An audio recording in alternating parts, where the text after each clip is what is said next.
그런데 자비라는 건 어떤 것일까? 불교는 지혜와 자비의 가르침이라고 한다. 틀림없이 이 두 개의 기둥 위에 서 있는 가르침이 불교이다.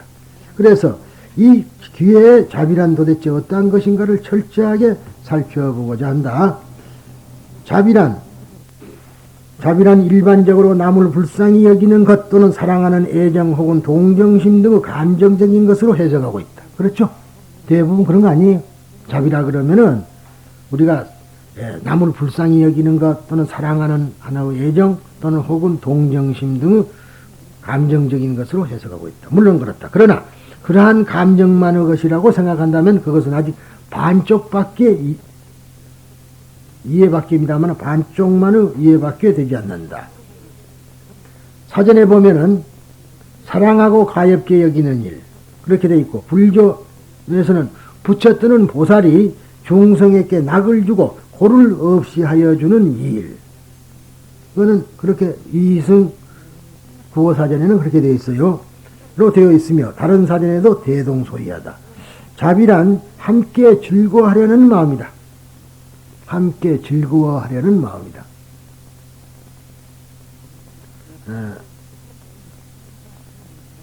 즉 자비란 흔히 말하는 사랑이라든가 애타심이라든가 하는 말이 갖는 뜻보다도 더 깊은 불교 특유 사상에서 나온 것이다. 그러니까 즉 말하자면 우리가 사랑이라든가 애타심, 남을 사랑하는 마음 그런 말보다는 더욱 깊은 불교가 가진 특수한 그러한 사상에서 나온 말이다. 자란 버머 마이트레야의 번역으로서 마이트레야란 미투라 벗이란 말이에요.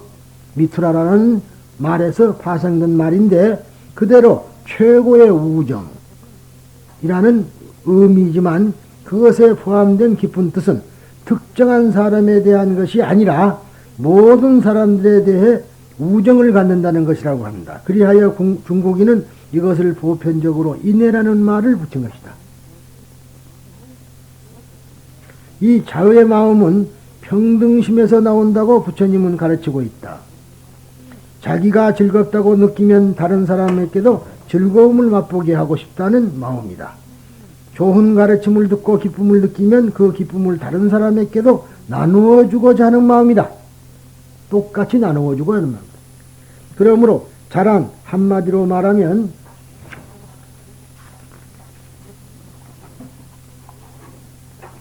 열악, 즉 즐거움을 주는 마음이라고 정의하고 있다.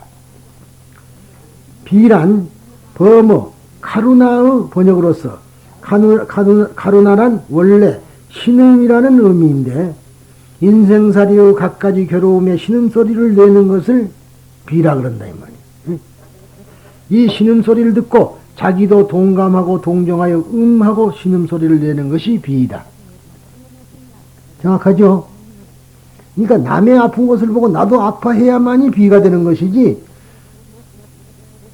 이게 엄격히 보면은 그 가장 비유하면은요 이것은 어머니가 자기 자식이 아프면 나도 아플 때만이 진짜의 비예요. 일체감이 없을 때는 비가 안 된다 이 말이에요. 그저 안 됐다 하는 정도하고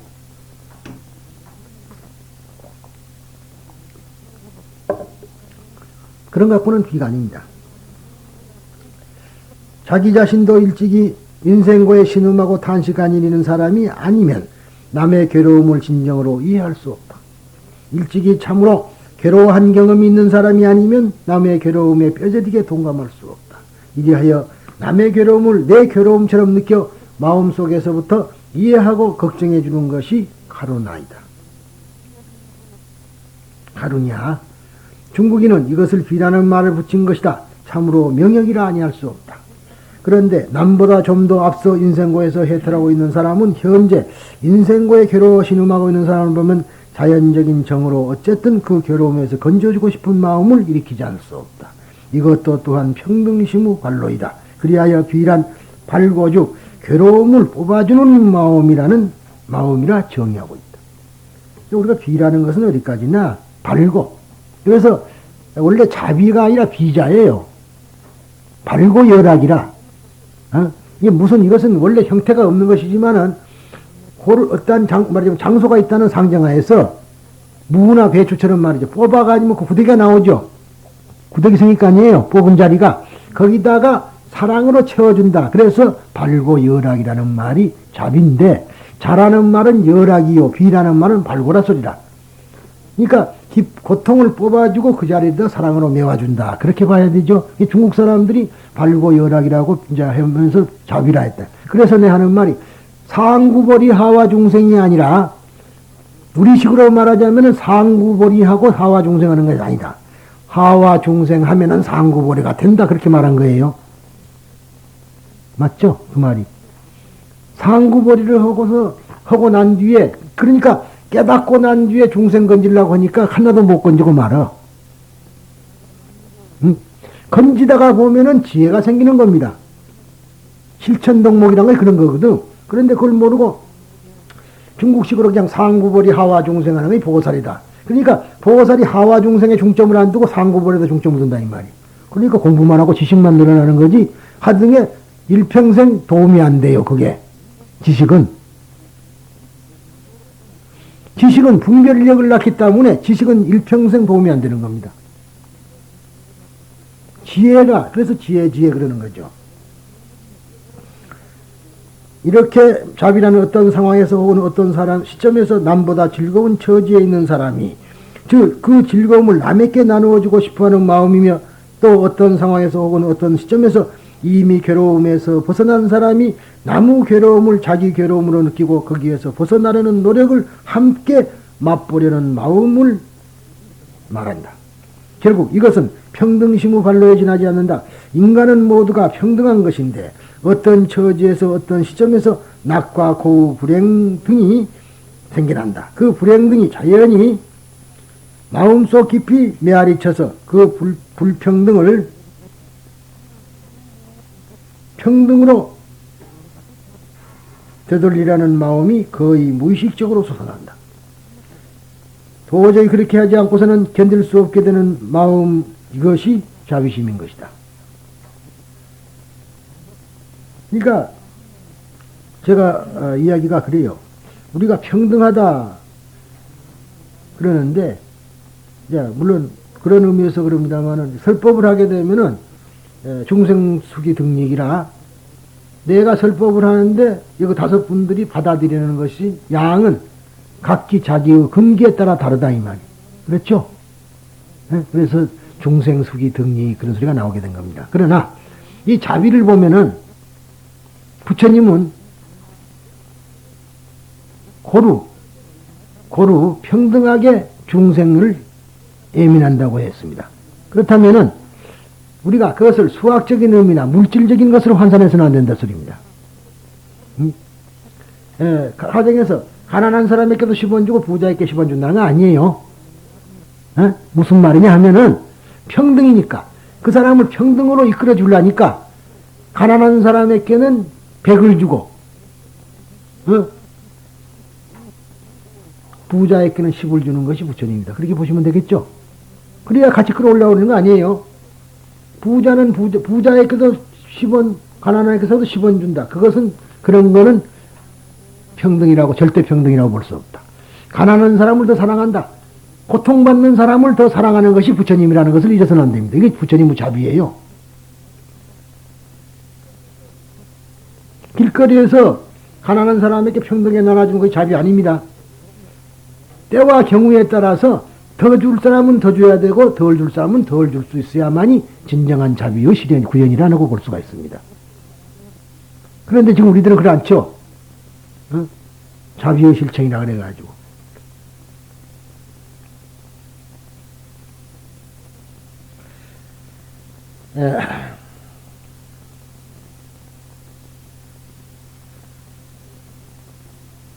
그 불평등이 자기 마음속 깊이 빼앗쳐서 그 불평등을 평등으로 되돌리려는 마음이 거의 무의식적으로 쏟아난다. 도저히 그렇지 하지 않고서는 견딜 수 없게 되는 마음, 이것이 자비심인 것이다 했어요.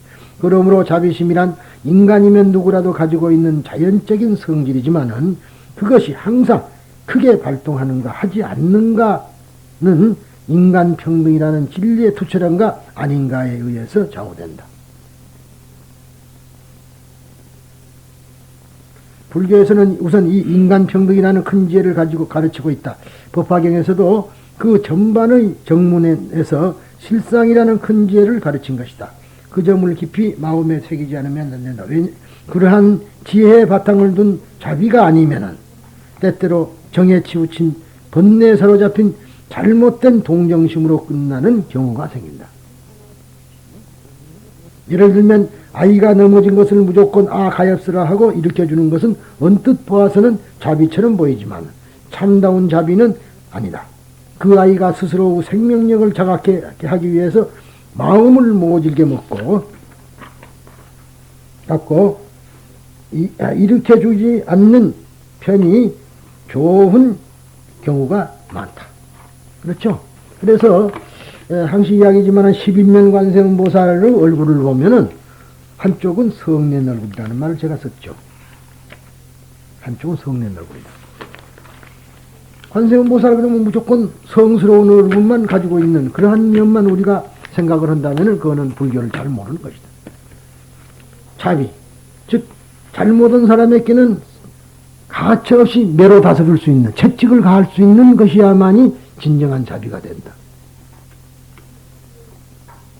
불교는 자비의 문중이라 그래가지고 무조건 용서해준다. 무조건 용서해주면 안 되는 겁니다. 성낸 얼굴로 갖고 법을 설해서, 그러니까 그때의 천대장군을 말하자면 모습으로 내가 구제할 사람은 내가 천대장군의 모습으로 변해서 구제하라. 그게 관세음보살이거든요.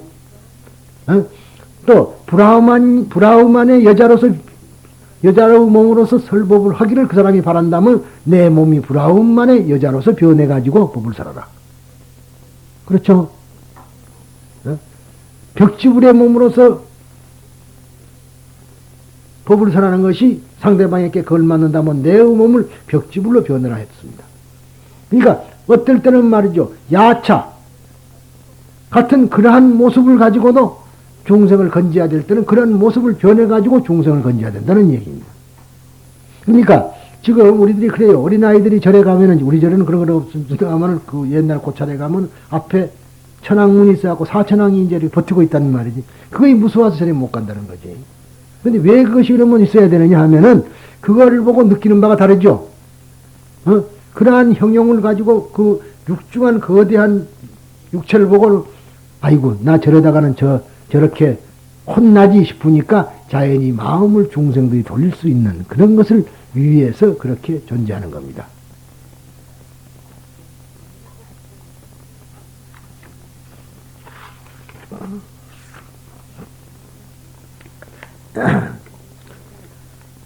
그래서 착하지 자 혼자 일어설 수 있어요 하고 격려하거나 암시를 주는 것, 이것이 참다운 자비인 것이다.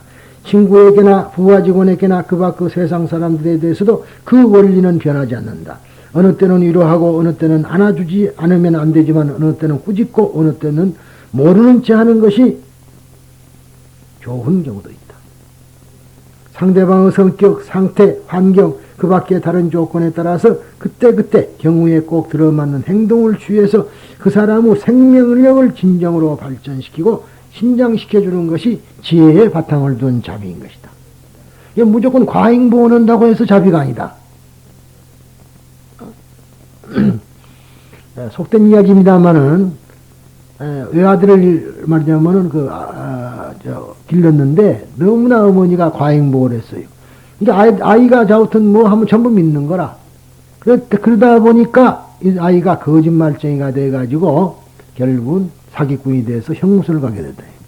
근데 이미 그 아이는 형무소에서 상당히 뉘우치고 이제 있었어요. 그래가지고 어머니가 면회로 오니까 어머니 보고 지금은 이제 철조망가 완전히 가려졌는데 그때만 하더라도 이런 창살이 있었거든 옛날에. 그렇죠? 외정 때만 해도 그냥 창살이에요. 서로 주고받고 했는데 지금은 불가능합니다.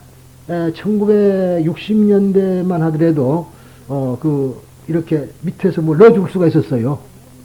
간수는 보고 있어도 또 간수가 그걸 또 용인을 하고 이게 차입을 해서 돈을 주지 않고 바로 주는 수도 있었다고. 그러면 그는 이제 간수가 갈라먹으니까 간수가 말다네. 틈이 있어. 지금은 유리창 딱 막아가지고 구멍만 볶음 났죠. 지금은 도저히 길이 없어. 그러나 그렇게 됐다 이 말이야. 그런데 그때마다 창살이 있을 테니까 이제 서로 도망만 못 치게 돼 있었어요. 어머니, 내가 어머니한테 할 말이 있다, 이만. 지금 해봐라. 하니까 사람들이 많으니까 귀만 닫아 대시었다고. 그러니까 어머니는 아무 생각 없이 귀를 댔어요. 그때 귀를 물어 뜯어버린 거예요. 그러고 하는 말이, 어머니가 내 말을 그대로, 이 귀가 그대로 믿었기 때문에 내가 형무스럽게 된 것이다. 어찌 보십니까, 그 말이. 과잉보호했다는 소리 아니에요. 무조건 아이 말을 해갖고, 그래 했기 때문에 그 애가 나쁜 일로 빠지는 거라.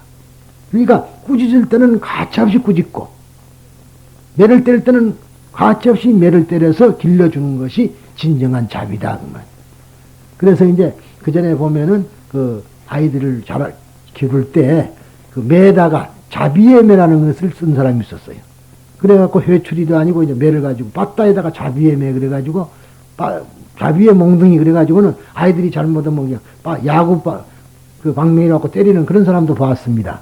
그것도 너무 지나치면 안 되지만 사실 자비의 행위라고요.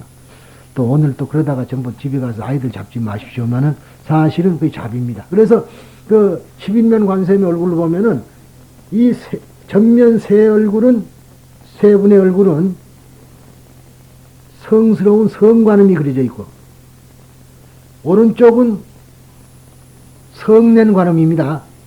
곧 잡아 죽일 것 같이 그런 얼굴을 하고 있어요. 왼쪽은 설법하는 관음이라 그래갖고 이빨이 위로 이렇게 나와 있어요. 세 분이. 그럼 9개죠. 뒤에 한 분 있는 분은 공소, 즉 끌끌거리고 비웃는 관음. 박장대소하고 웃는 관음이라.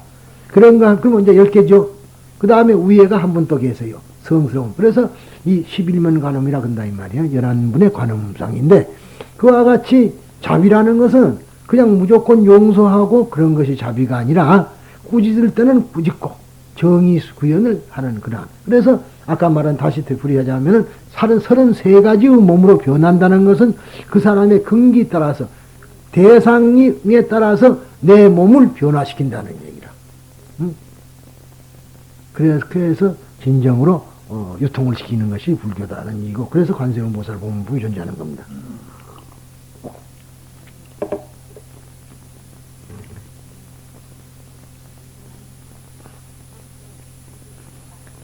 그러니까 결국은 이거는 지혜의 바탕을 두고 있다. 지혜.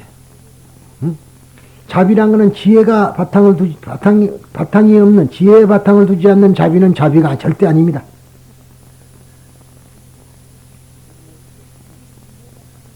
보시도 지혜 바탕을 두지 않는 보시는 보시래도 별 것이 아니고, 지혜의 바탕을 둔 인욕, 지혜의 바탕을 둔 반야바라미를 정점으로 해가지고 그 반야바라미의 바탕을 둬야만이 된다. 그런 이야기예요. 방편품에서 5천인의 제자들이 자리를 뜬 것에 대해 석종께서는 이를 저지하지 않고 모른 채 한 것도 커다란 지혜의 바탕을 둔 것이었다.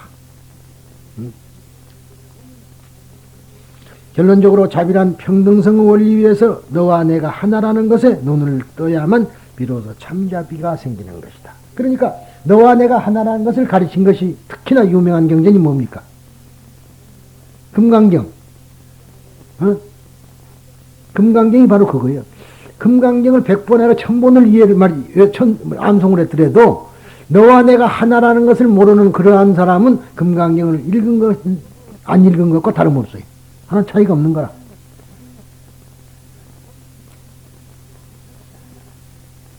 그래서 가장 설명이 중요한 것이 아상인상, 중생상, 수자상이다 이 말이에요.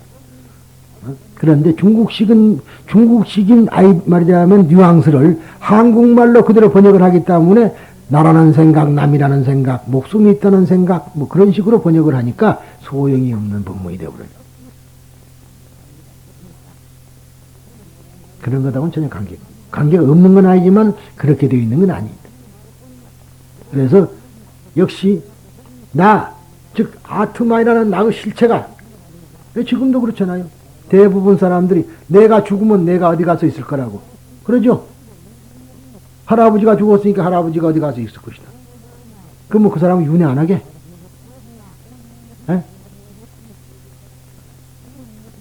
원효대사가 죽었으니까 원효대사가 저기 있고 다시 원효대사가 태어났다 그렇게 지금 바라고 있지. 천만의 말씀. 원효대사 죽은 뒤에 10만에, 수백만에, 수천만의 원효대사가 세상에 나왔어. 그 이치를 모르니까 안 되죠. 그래서 역시 그걸 구체화시킨 것이 내가 살아있는 사람이라는 생각을 가지고, 아니요. 사람에 한정되어 있는 것이 아니고 개도 되고 소도 되고 말도 되고 그러잖아요. 우리 본생당 자타카 이야기라는 경전이 있습니다. 자타카라는 경전이 있는데 이야기 그 보면은요, 보살 즉 보살을 그때 자타카의 보살이라는 누구냐면 서가모니 부처님의 전신만을 보살이라 그래요. 다른 보살은 그때 없습니다. 지금처럼 대승불교에 와서 무슨 문수라든가 보현이라든가 미륵이라든가 말하자면 대세지 관음 뭐 이런 보살들이 생겼지, 원시경전에는 보살이 서가모니 부처님밖에 보살을 안 했다 이 말이에요. 근데 보살이 토끼의 텐에 들어가서 환생했으니까 뭘로 나왔겠어요? 토끼가 됐겠죠. 소신공양에 대한 얘기가 좀 튀어나옵니다만, 그러니까 서가모니 부처님도 토끼로 태어날 때도 있었다 이 말이야. 그 말이거든요. 그 이야기를 잠깐 하고 넘어갑시다. 뭐 별건 아니니까.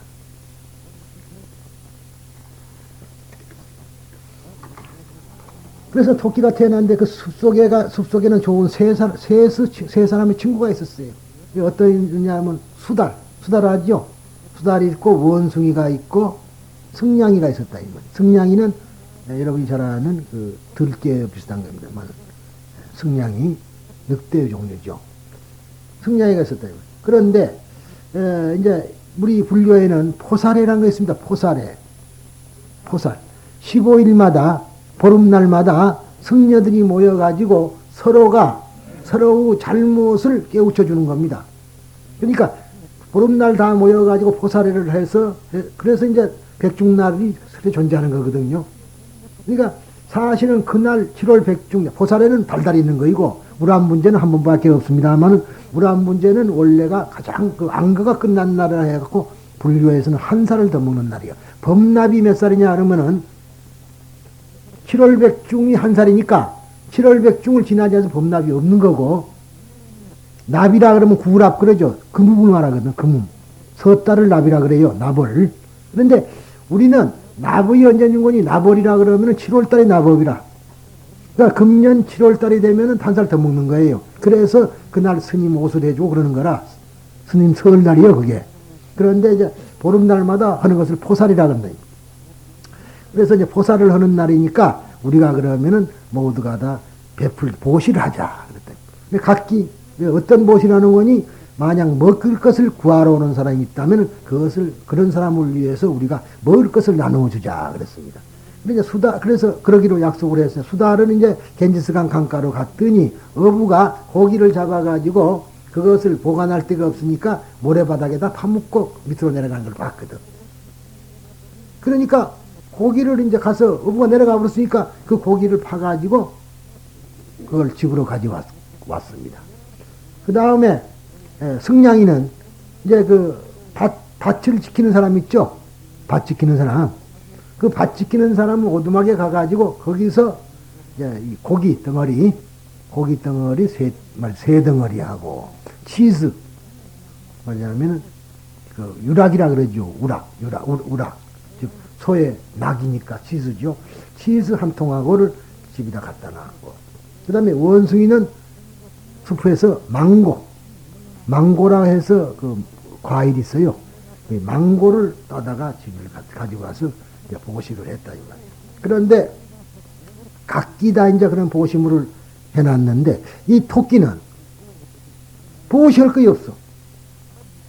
그러자 이 바라문 승이 말이죠. 그때는 아직까지 우리 불교 승려는 없었고 바라문 승뿐이 없었습니다. 그렇잖아요. 서가모니 부처님 성도해야지 제자가 말이죠. 승려가 있었지. 그때가 승려가 없었거든. 이제 브라우만 승이 찾아왔어요. 그래서 차례로 그 집에 가서 공양을 다 받고 마지막에 토끼한테로 왔는데 토끼는 줄 거이 없잖아. 무엇을 줬겠어요? 그래서 하는 말이 토끼가 말하자면은 스님은 개를 훌륭히 지키는 분이니까 말하자면 살생을 하지 않겠느냐. 그러니 지금부터 스님은 가서 땔감을 갖다가 불을 질러라 이 말이야. 불을 지피면 내가 그 속에 가서 구워주마. 그 먹고 죽. 당신은 불도를 말하자면 큰 도를 이루시오. 그렇게 해서 토끼가 자기 몸, 불 속에 뛰어들어가고, 바베큐가 됐다. 그런 얘기입니다. 그래서 공양을 했다. 사신공양의 이야기입니다만, 몸을 보는 공양의 이야기인데, 즉, 그 말은 제가 이 다음에 어떤 기회 하겠지만, 사실은 토끼로 태어났다는 얘기라. 그러죠? 여러분들이 만약, 여러분들께서도 여러분들의 어머니 배를 못 빌렸으면 여러분들이 무엇이 됐으라고 자신해요? 그거 한번 생각해 보셨냐고. 그것도 모르고 지금 무조건 자기가 태어난 것에 대한 감사를 전혀 모르고 있는 거라. 지금 그 말입니다. 토끼도 될 수 있고, 뱀도 될 수 있고, 개구리도 될 수 있고 있는데, 어떻게 내가 꼭 사람이라고 고정되게 사람으로 죽어서 사람으로 태어난다. 그런 어리석은 생각을 한다. 그 말이 인상이라 소리예요. 이제 금강경도 한번 여기서 짚고 넘어가야 되겠다. 그러니까, 그리고 사람이라는 것은 개체가 없는 것이다. 너와 내가 하나다, 이 말이에요. 큰 말하자면 물에 큰 대야가 아니라 큰 다라에다가, 다라는 이제 불교스러움이다. 부처님 목욕하는 것을 다라라 그래요. 다라. 절대로 그 일본 말이 아닙니다. 거기다가 우리는 이제 이를 붙여갖고 다라이 그러죠. 물다라, 그 다라이, 큰 다라. 그 다라에다가 물을 떠놓고 컵을 집합을 시키는데 그 컵이 똑같은 컵이 없어요. 유리컵도 있고, 종이컵도 있고, 그러죠. 찌그러진 것도 있고, 우그러진 것도 있고, 가지각색의 종이가 있어. 그 컵이 있어. 그러면은 그 컵에다가 물을 전부 따르면은 컵은 찌그러지고 오그라지고 쇠고 종이고 사기 그릇이고 유리라도 속에 있는 물은 한 물이에요. 어때요? 맞아요, 틀려요? 근데 우리들의 몸은 여자든 남자든 찌그러지든 비틀어지는 그런 컵이라는 얘기라. 그러나 우리들의 마음은 다 하나라 이 말이에요. 개체가 아니라 우리는 지금 컵 속에 물이 들어가서 있는 이것만 보고 개체가 있는 줄 알거든. 그러죠? 그러나 이 속에 들은 분은 한 물이라. 그래서 한 마음이라 한다. 그런 거거든. 그래서 우리들은 하나다. 그리고 그와 동시에 우리들은 개성은 없다. 개체가 없는데 개성이 있겠느냐. 그러니까 바로 내가 죽어도 영혼도 개체가 없다는 얘기입니다. 그렇게 보는 것이 수자상이라는 이야기라. 그랬는데 겨우 설명한 것이 나라는 생각, 남이라는 생각, 중생이라는 생각, 목숨이 있는 사람이라는 생각, 그런 식으로 가르쳐 놓으니까 아무 소용이 없어. 진실을 우리가 봐요. 그러면 결국은 뭐냐? 바로 너와 내가 하나라는 것을 지금 가르치고 있는 것이 금강경의 요체다 이 말이야. 금강경의 요체. 그러니까 금강경이 법화경보다도 앞에 생긴 경전이라. 여기에 바탕을 두고 우리가 배워야 된다 이 말이야. 만약 경우 그것을 바탕을 못 가지고 배운다면은 전부 다 마구니로 변하는 거예요. 내가 그때 법화경을 한참 설하다가 몇 살 보사들 보고 그래서 떠났는가 몰라도 내가 법화경을 설해서 보살을 만들어야 돼. 전부 다 마구니만 만들어 놔꾸랴. 그랬더니 다 싫어하더라고. 사실은 그래. 그 마음이 전부 다 마구니가 되어버렸어요. 지금 가장 중요한 것, 너와 내가 하나가 된다는 그 사상이 빠져버리면 자비가 있을 수가 없다. 그러니까 그것을 이제 우리가 비유해서 보자면 뭘 말하냐면은 이제 어머니들이니까 두 분이 어머니들이고 그럽니다만 아버지도 계시고 그러나 아이가 조그만 했을 때 말이죠. 쓰러져서 다쳤다 이 말이에요. 피가 나요. 어때요? 자기가 아프죠? 아이가 얼마나 아플 것인가 아니라 자기 몸이 째리째리 저려온다 이 말이에요. 그것이 바로 그런 것이 일체 중생에게 다 미치는 것을 보고 자비라 한다. 그렇게 보면 정말 자비가 뭔지 알겠죠? 물론 대가라는 것은 연습이 만들어냅니다. 그러니까 자비의 실천이 거기까지 안 가더라도 동정심으로라도 출발을 하지만은 그러나 동정심이라는 건 우월심을 가지고 있어. 상대적이다 이 말이야.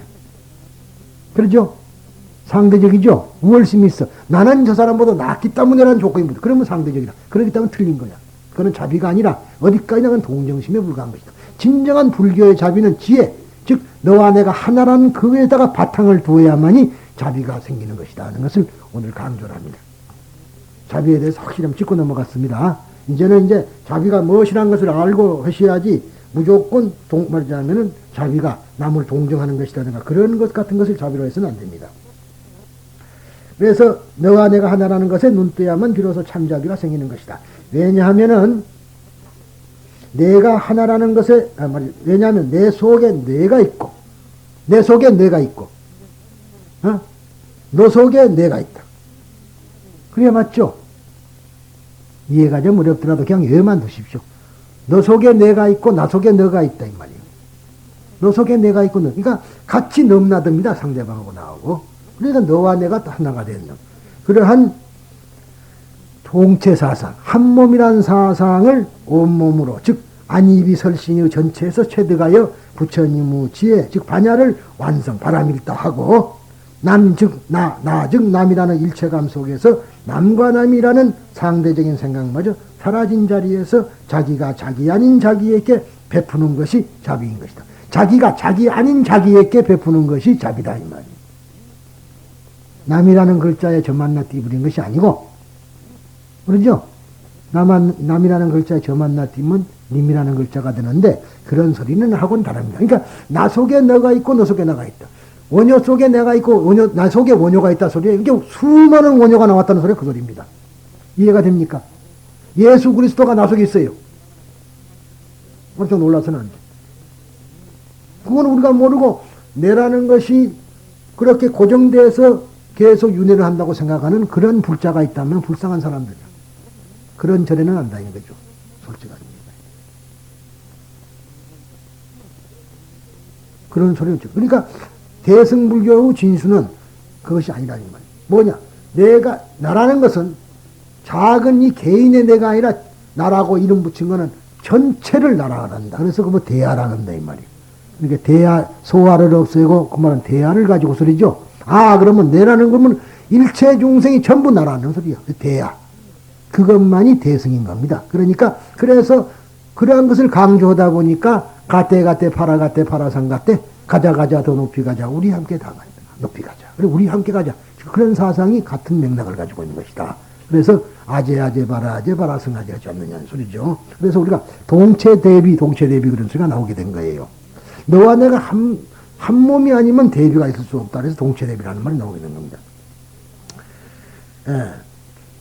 그런데 만일 여기에 털끝만큼이라도 너와 나의 구별이 있거나 베푼다고 하는 생각이 든다면 이 사람은 아직도 나라는 생각, 살아있는 사람이라는 생각, 개체라는 생각, 개인이라는 생각에 사로잡혀 있는 사람이기 때문에 이 사람이 하는 모든 행위는 자비가 아니라 우월감이거나 단순한 동정에 불과하며 진정한 의미에서 자비가 아닌 것이다.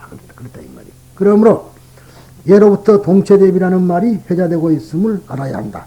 더욱이 말해서 말세에서 남에게 법을 설하는 사람은 우선 이 평등성의 지혜의 바탕을 둔 큰 자비심을 가지고 설하라고 하신 그 참뜻을 깊이 새기면서 이 법사품을 이해할 것이다. 그랬고요. 그 다음에 이제 고원 천착의 비유. 천착이라는 우물 판다는 소리예요. 고원에서 우물 판다. 법화경에는 7가지 큰 비유를 비롯하여 모두 16가지의 비유가 있다 이 말이에요. 즉 약초유품에 병 맞는 사람의 비유를 포함하여 그렇습니다. 병 맞는 사람의 비유는 지금 뭐 묘법연학에는 없습니다만은 천품 묘법연학에는 있어요 이게. 그래서 그런 거고. 그 하나인 고원에서 우물 파는 비유 즉 고원 천착의 비유가 제10장 법사품에 있다.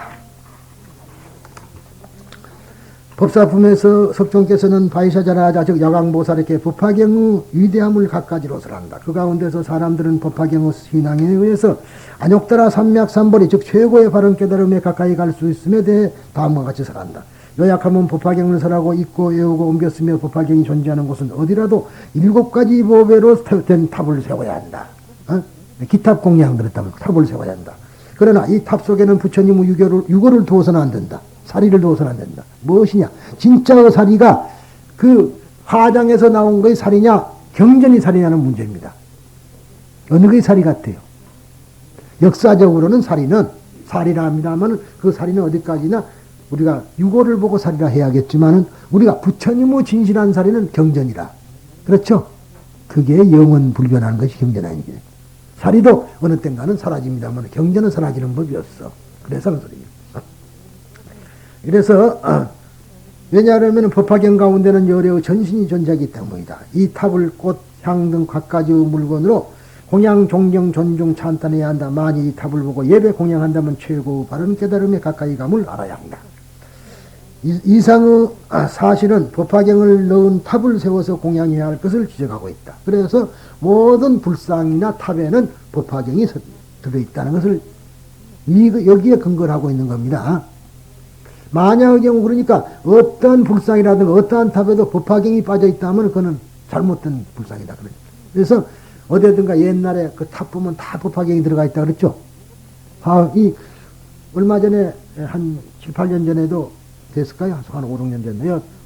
화계사에서도 그 부처님 팔을 빼었더니 그 속에서 법화경이 나왔다 이 말이에요. 그래서 한점 떠들썩한 일이 됐습니다. 그러니까 어떠한 불상이라든가 탑에도 원래가 법화경으로 공양되어 있어야 된다는 것을 잊어서는 안 됩니다. 그래서 부처님 사리를 안치해서는 안 된다는 가르침입니다. 이유로서 법화경은 가운데나 부처님의 유골이 아니라 여려의 전신이 들어있기 때문이라고 한다. 불탑, 즉 불탑 숭배에 대한 비판이 여기에서 나타나 있는 것이다. 대승불교 기반의 제가 신자를 중심으로 하여 영이 되어온 불탑 숭배가 있는가 아닌가를 확설이 나누어지는 분기점이긴 하지만 적어도 대승경전이 성립한 단계에서는 종래의 불사리의 숭배에 대한 대승경전의 우월성을 주장한 것은 명백한 일이다. 그것이 잘 나타나 있다고 할 것이다. 열애의 전신이 법화경 가운데 존재한다고 하는 것은 법화경이 열애 그 자체를 설한 경전임을 주장하고 있다. 그러니까 열애가 설한 게 아니라 열애 그 자체를 설하고 있는 것이 법화경이다. 다시 법화경을 신앙하는 사람은 모두 성불시킬 수 있는 경전임을 의미하고 있다고 생각한다. 또 다음에 제가든지 출가든지 보살도를 수행하는 경우 법화경을 보고 듣고 읽고 외우고 옮겨 쓰고 믿어 간직하고 공행하지 않는 사람은 보살도를 완전히 수행한 것이 아니며 법화경을 들을 수 있는 사람이 보살도를 완전히 수행한 것이 된다고 한다. 이게 법화경을 듣지 않고는 이렇게 해서 이제 큰 스님이 되면은 이 법화경 꼭 하고 넘어가야 된다. 그래서 성철 스님이 법화경을 이렇다 하게 누구한테 강의를 듣지 못했지만 그 남긴 거 열애수양품 해놓은 거 보면 내가 말한 것도 똑같은 얘기를 하거든요. 그 이유가 그겁니다. 부처님의 깨달음을 구하는 중생이 법화경을 보고 듣고 믿고 이해하며 간직한다면 최고의 바른 깨달음에 가까이 갈 수 있다고 한다. 요컨대 보살도 수행의 중심이 법화경의 신앙임을 지적한 것이다. 이와 같이 법화경의 신앙에 의해서 최고의 바른 깨달음에 가까이 가는 것을 석종께서는 높은 들에서 우물을 파는 비유를 들어 설하시는 것이다. 이 비유 내용은 다음과 같다. 비유하면 어떤 사람이 목이 타서 물을 필요로 하여 고원에서 우물을 퍼서 물을 구한다고 하자. 아직 건조한 흙을 보면 물은 아직 먼 곳에 있음을 알 수 있다. 다시 노력하여 계속 파서 차츰차츰 습기가 있는 흙을 보고 이리하여 점차로 진흙에 도달하면 그 사람의 마음속에는 단호히 물이 반드시 가까운 곳에 있음을 안다. 이상이 고원 천차의 비유이다. 법화경 자신은 이 비유에 대해서 다음과 같이 설명하고 있다. 이 비유와 똑같이 보살도 이 법화경을 아직 듣지 못하고 이해하지 못해서 수행할 수 없다면 당연히 이 사람은 최고의 바른 깨달음을 아직 멀었다고 알아야 한다. 만일 법화경을 듣고 이해하고 사유하고 수행할 수 있다면 반드시 최고의 바른 깨달음, 즉 안욕따라 삼맥삼보리에 가까워 갈 수 있음을 안다. 왜냐하면 모든 보살의 바른 최고의 깨달음은 모두 이 법화경에 소속되기 때문이다. 이 법화경은 방편에 물려서 진실의 모습을 나타낸다. 이 법화경의 가르침의 창구는 깊고 견고하여 깊숙하고 아득히 먼 것이기 때문에 아무도 도달하는 사람이 없다. 지금 부처님은 보살을 교화하여 성숙시키고 그들을 위해서 법화경을 열어 보이는 것이다. 라고 한다. 이 본문에가 있는 소리입니다. 그래서 법화경은 모든 부처님의 근원의 법을 열어 보이는 것이기 때문에 성불을 지향하는 보살에게 최고의 바른 깨달음, 즉 안욕따란 삼맥삼보리는 당연한 법화경에 소속되는 것이다. 그렇게 그러니까 결국 법화경에 의하지 않고는 빨리 안욕따라 삼맥삼보리에 도달할 수 없다고 되어 있는 것이 이 법사품의 이유입니다. 아무튼 간에 법사라는 것은 지금 세속의 분이 한간에서 이야기하는 그러한 스님 아래서 스님을 보호하는 사람이 법사가 아니라 진실로 진리를 설해주는 사람이 법사다. 그런 이야기입니다. 법의 스승. 그러니까 옛날에 다시 결혼할 것 없이 우리가 공부할 때만 하더라도 법사 스님 그러면 가장 말하자면 교계에서 훌륭한 스님을 법사 스님이라 했다 이 말이에요. 근데 요즘은 법사 그러면 스님이 김법사, 이법사 그럴 때도 있어요. 그런다면 그거는 뭔가 지금 잘못 부르고 있는 것이다. 세상이 변했다도 진리까지 변할 것인가. 그렇죠? 그런 점에 대해서는 우리가 쓸 수 없다면 다른 말로 쓰더라도 이 법사란 말을 함부로 해서는 안 되고 법사는 보살이라는 얘기라. 그러니까 야광보살은 결국 여기서 법사품에서 야광보살이 처음에 등장하는데 야광보살은 약을 줘서 법사가 돼요. 무슨 약을 주느냐 하면 마음을 고치는 마음의 설법에 약을 주는 것이 야광보살이지 우리가 말하는 무슨 몸에다가 말하자면 H2O2 즉 과산화수소나 발라주고 배 아픈데 무슨 소화제 주고 머리 아픈데 아스피린 주는 것이 야광보살이 절대 아니라는 것을 여러분들이 굳게 믿어주시기 바랍니다. 감사합니다.